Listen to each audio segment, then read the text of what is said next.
Hey guys, HeelTayler here, welcome to a brand new episode of WWE Reborn on my channel. Today we're back on Raw as per usual, and yeah, we're doing 4 corners tag match to find chemistry as we normally do, and we have found one. It's Mojo Rawley and Dean Ambrose showing excellent chemistry, and to be honest, I don't hate this. I actually kind of like it. I think it's pretty cool.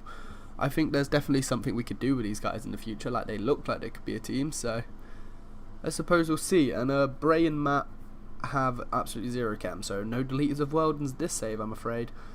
But yeah, Kalisto and Dorado are neutral. Same with Zack Ryder and Rhino. I need to find someone for Ryder, and it's just not happening. Matt Hardy is improving in flying performance at his age, which is mad. Rawley in performance, which is good. Ryder in performance, which is also good. So yeah, opening the show is an 88B+. This is how we open the show. In the ring, a table is set up, and standing next to it is Stephanie McMahon. She hypes up Becky Lynch and shows a recap of her winning the Royal Rumble match, and then she shows highlights of Ronda's dominating title run, and yeah, following this, Ronda comes to the ring. She cuts a promo on Becky, telling the world that Becky is scared of her. She doesn't want to face Ronda because everyone who steps into the ring with Ronda loses their arm. And at this point, she's cut off by Becky's Lynch's music, and she comes out. She says, "Ronnie, you seem to forget everyone that steps in the ring with a man also loses their arm." And Ronda's there like, "No, shut up." And then she's like, "So if that's the case, how's Asuka still holding her championship?" Obviously, that's quite a good line, because get it, holding her championship as in actually holding it with her arm. I quite like that. And yeah, Ronda just laughs and signs the contract and passes it over to Becky, and Becky's just clearly pissed. She grabs the contract. She says, "Ronnie, I will ruin you."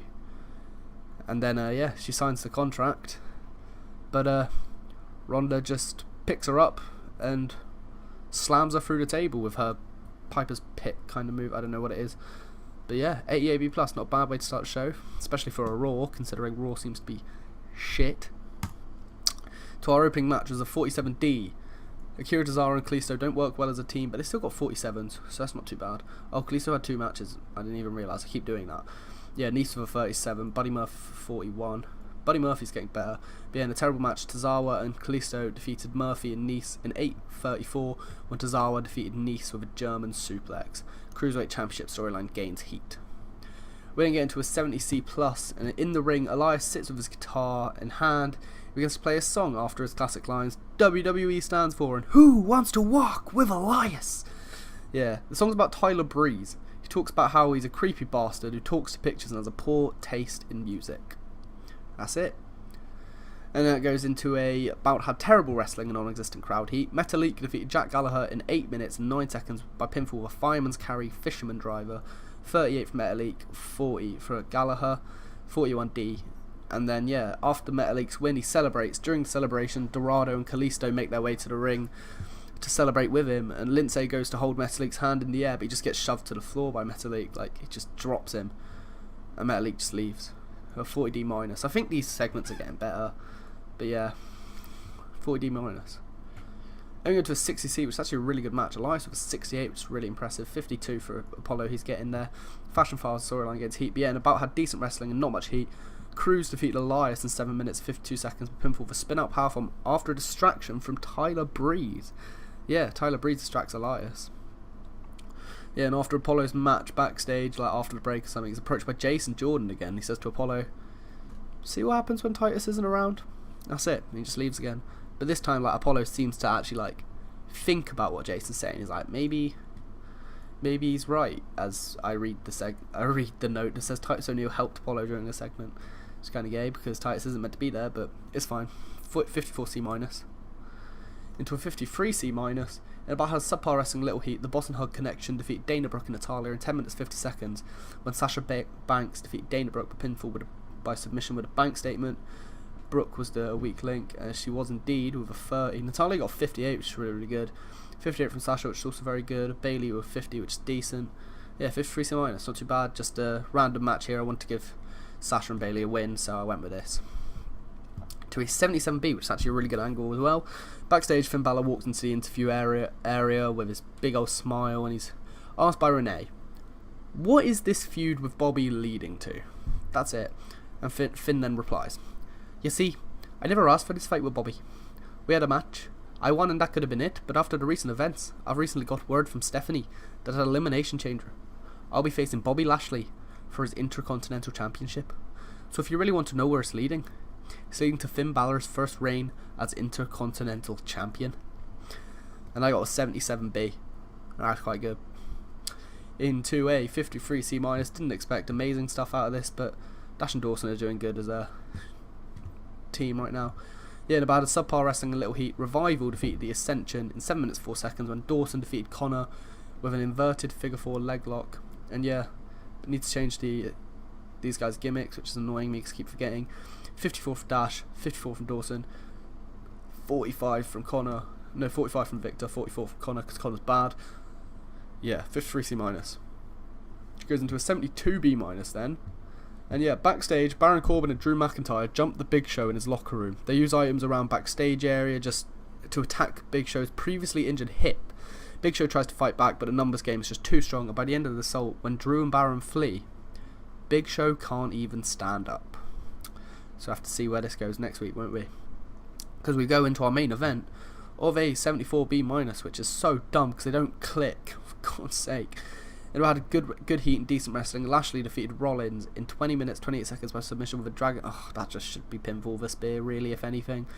Yeah, during the match we had Braun Strowman distract Rollins. By distract, I actually meant like I should have put interfere, like actually come in and just hit Rollins or something. Yeah, had to calm Bobby Lashley after the match. He was upset that Seth Rollins almost injured him. Jeez. To a 93A, what a lovely segment. But yeah. After Seth's match, he's assaulted by Braun, screaming at Seth that this should be his match. He hits him with 2 running power slams and storms to the back, and just as we think the show's about to end, Brock Lesnar appears. I say once again, I was going to do something earlier once I booked this, but I decided against it. But yeah, he storms to the ring, flanked by Paul Heyman. Seth was getting to his feet until he is hit with 3 consecutive F5s. Brock cockily just walks around the ring until Seth begins to laugh and slowly gets to his feet. Brock's like in shock here, so he hits him with 2 more F5. And Paul Heyman sits there, he's like, you shouldn't have messed with the beast, Brock. And then Seth's up again. He's used the ropes, he's pulled himself back up, and Paul Heyman just cannot believe his eyes. But Brock Lesnar's angry now, and he just hits him with a 6th F5. So yeah, Seth got hit, like just had a match and lost from a spear after being hit by Braun Strowman during it. Then he got 2 power slams right after that, and then he got 6 F5s to close the show, which is pretty insane. We end the show with a 76B-, which is still a bad show somehow. I mean, it gained us popularity for a change, but I don't know what I'm supposed to do with Raw here. But yeah, no, it's our best show, I think, best Raw since we started to say, which is cool. And yeah, I'm really enjoying booking Raw at the moment. I just don't like the ratings I'm getting, because I think it should be better. But you know, it is what it is. And yeah, I suppose it's because I put them in segments, like here and here, and then I put Kalisto in 2 matches. Why do I keep doing this? Yeah, and then it's like you're using them too much. It's like, for God's sake, I might have to just, I don't know, we'll figure something out. But yeah, 76B-, I'll see you on SmackDown. Okay, so we're back with SmackDown. We're going to get right into it, and we're kicking off with Xavier Woods and Big E having great chemistry together, which is really good. So that basically means when we do New Day tag matches, a lot of it's going to be Xavier and Big E, unless we find another pairing has like excellent chemistry instead of just great. So yeah, Joe with a 78, which is really good. 74 for Cesaro, Kofi with a 67, Ray with a 72, Big E with a 67, Xavier with a 66, 72 for Rusev, 73 from Sheamus. Yeah, Cesaro and Joe beat these other tag teams to an 89A to open, which is really, really good. SmackDown Live opens with WWE Champion Daniel Bryan. He starts the show by telling everyone that he's beaten the Earth Killer AJ Styles multiple times now, and he doesn't deserve to be in this match. And he's interrupted by Mustafa Ali, who tells Bryan that AJ is the least of his worries now because Mustafa is in the match. But out of nowhere, Ali is jumped by Randy Orton. The 2-on-1 beatdown commences with Daniel Bryan and Randy Orton putting the boots to Mustafa until he's saved by AJ Styles, who fights the 2 men off. And that leads to our main event tag team match. of Daniel Bryan and Randy Orton versus AJ Styles and Mustafa Ali. Daniel Bryan invented the new catchphrase. What is it? Earth Killer. It's just going to call people the Earth Killers. Into a 78B, which is a really good match, a qualifying match for the Elimination Chamber. It had good wrestling, a decent reaction from the crowd. Jeff Hardy defeated Shinsuke Nakamura in 16 minutes 16 seconds with a Swanton Bomb. I really considered putting Shinsuke over because of his ratings so far, but to balance the face and heels, we did give it to Jeff. Don't worry, we will eventually find something for Shinsuke. It's just because SmackDown's got such a big roster, and I believe he's above the United States Championship. But yeah, 78B, really good rating. She goes to a 95A star, which is such a good rating. The Miz is so good in the mic, but yeah. Backstage, Miz approaches the best wrestler in the world, Shane McMahon. He tells Shane he wants a rematch with Carl Anderson, and this time he wants Shane in his corner to even the odds, because last time Luke got involved and Shane wasn't there. But Shane agrees because they're co-besties, and that's that. 95A star, great rating. Going to a 65C tag match, where in about had decent wrestling, not much heat. Asuka and Charlotte defeated Naomi and Tamina in 10 minutes and 3 seconds when Asuka defeated Tamina with a spin kick. Tamina was the weak link. 72 for Charlotte, which was really good. 68 from Asuka. 40 from Tamina. 52 from Naomi. And just imagine this match that Asuka and Charlotte weren't too keen on teaming together, but they did it anyway, basically. Yeah, the match is over and Asuka's celebrating. Naomi's just pissed, so she just jumps her from behind, just beats her to the ground. Yeah, 66C+, that's not too bad. To a 63C, which isn't great, but it'll do, I suppose. But yeah, backstage, Andrade is with Zelina Vega, and they're approached by Charlie Caruso. She asks Andrade what his intentions are on these attacks, cheap tactics against Rey Mysterio.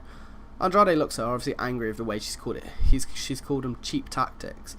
But yeah, he says, all I'm doing is proving I'm the best luchador on this planet. No matter how I go about winning, I get the job done. And I'm proving that to the biggest mockery to lucha wrestling, Rey Mysterio. Move into an 82B, another really, really good match there. 84 from Miz, which is really good. 67 from Carl. So they got great chem. That's kind of why I wanted to redo the match, see if we do any better. Now the heat on the storyline's a bit higher. And yeah, it was really good. And the battle had good wrestling, a decent reaction from the crowd. Miz defeated Carl Anderson this time in 2 minutes 22 seconds with a skull-crushing finale. During the match, we also had Shane distract Anderson. So basically the same thing, just flipped the other way around this time. That leads into another 95A star. This SmackDown's going to be our best show so far, you can tell, thanks to The Miz. After the match, whilst the co-besties are celebrating, they're jumped by a furious club. They start attacking Shane and The Miz, but the two men fight back because Shane McMahon's the best wrestler in the world, and the two teams brawl all the way to the back. And yeah, Shane McMahon's getting a bit better at performing. And then that leads into our main event of an 81B, which wasn't as good as Carl Anderson versus The Miz, but yeah. In about, it had great wrestling, good heat. Orton and Bryan defeated Styles and Mustafa Ali when Daniel Bryan defeated Mustafa Ali with a no-lock. Mustafa's the weak link, of course, because I mean, look at this, 86, 88 and 85, but 58, Mustafa's getting there. He's getting up there. It's kind of our pet project on SmackDown at the moment. Hopefully he can cop that World Championship somewhere down the line this save. In 86B+, that was our best show ever. It was really, really good. That's probably going to be better than our pay-per-view, to be honest, but increased our popularity in 29 regions. Really good show, couple really good matches, Jeff versus Shinsuke, Miz versus Anderson, and then Orton and Bryan beating AJ and Mustafa. Yeah, it's really good, and we'll see you next episode for our